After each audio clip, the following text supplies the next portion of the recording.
Campaign Alert right here on MSNBC. Michelle Obama, we've just gotten this tape in of her speaking at an event in Providence, Rhode Island, where she explains her remarks about, for the first time in her grown life, being proud of this country. Let's listen in. People coming out who have lost hope, and they're standing in lines in the frigid cold to see rallies. They're informing themselves about their candidates, and they're watching debates, and they're bringing their kids with the hope that they are witnessing something special in this election.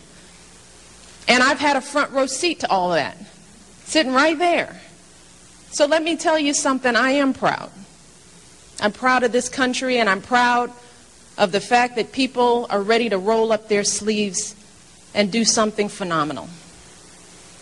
But let me tell you something.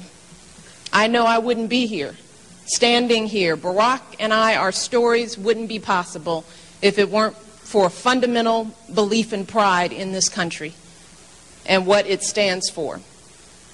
So we are just truly moved by what we've been seeing this year. And it's not all about Barack, but it is about people's hopes and desires for the future. And that moves me. And I say this time and time again, we aren't doing this for ourselves.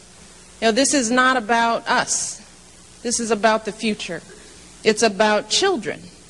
It's about our children. And I think about my girls every single day.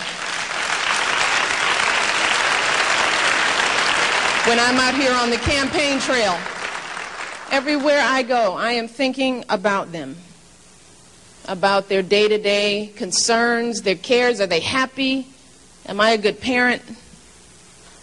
You know, am I feeding them right? Teaching them good lessons? I worry all the time. And I know you all are in the same position. I don't know a person out there who doesn't feel deeply about our kids, not just our own, but every child in this country. And the thing that I know is that we can do better. You know, as far as we've come, and we have come a long way in this country, we've overcome diversities that we should all be proud of, but we know we're not where we need to be right now for our kids. And I say that because we are still struggling in this nation with a level of cynicism and fear that is drowning them. In 2008, with all that we've overcome, we should know that every child in this country should be able to imagine any kind of future for themselves. Any kind of future.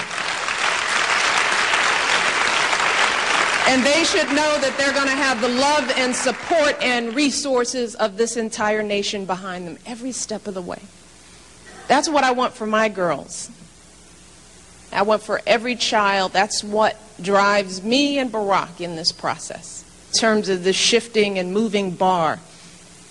You know, we've experienced this a little bit in this race.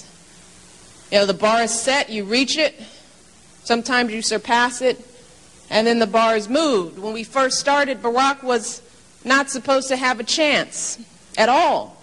And at first it was the money. He couldn't raise the money, and then he raised the money, and he raised it from such a broad base of donors, from people writing $25, $50 checks, 3 times the number of donors of any other candidate. It was something people hadn't seen before, but then all of a sudden the money wasn't important.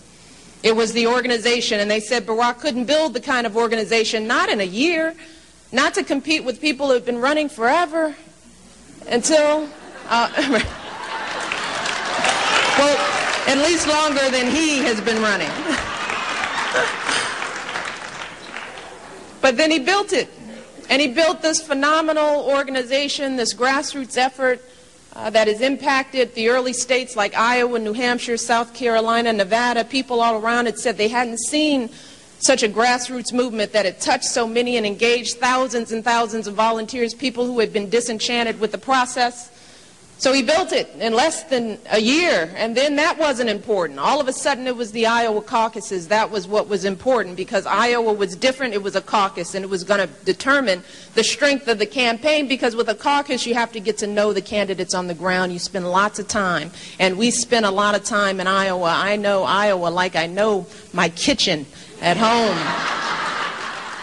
Now my husband might say, well, that's not a good comparison, but I know my kitchen.